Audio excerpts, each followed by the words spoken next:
Pakar Hukum Tata Negara dan mantan Wamenkumham Denny Indrayana membantah pernyataan Menko Polhukam Mahfud MD soal membocorkan rahasia negara dengan membocorkan hasil putusan gugatan pemilu di Mahkamah Konstitusi. Sebelumnya Denny menyatakan ada informasi terkait hasil putusan MK terhadap pelaksanaan sistem pemilu yang akan kembali tertutup. Denny berdalih bahwa informasi soal putusan MK ini tidak didapatkan dari Hakim Konstitusi ataupun elemen lain di internal MK. Ia juga tidak menyebut soal mendapat kebocoran, melainkan mendapatkan informasi. Namun ia mengklaim informasi yang ia dapat berasal dari sumber yang kredibel.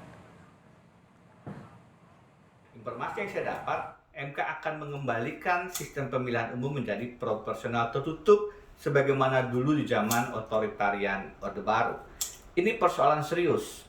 Pertama, MK harusnya tidak masuk ke dalam sistem pemilu. Kedua, karena sekarang proses pemilu sudah berjalan, sudah ada daftar calon sementara, maka putusan di tengah jalan semacam ini akan mengganggu proses pemilihan umum legislatif.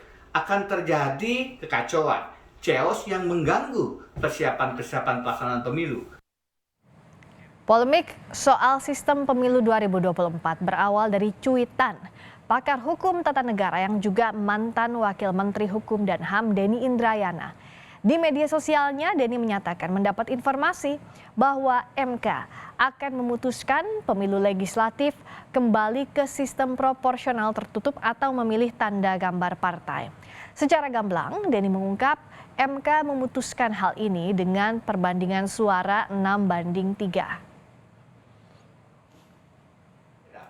MK akan mengembalikan sistem pemilihan umum menjadi proporsional tertutup sebagaimana dulu di zaman otoritarian Orde Baru.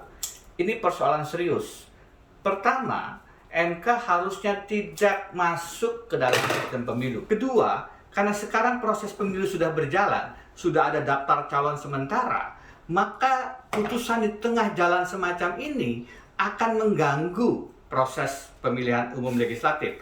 Akan terjadi kekacauan, chaos yang mengganggu persiapan pelaksanaan pemilu.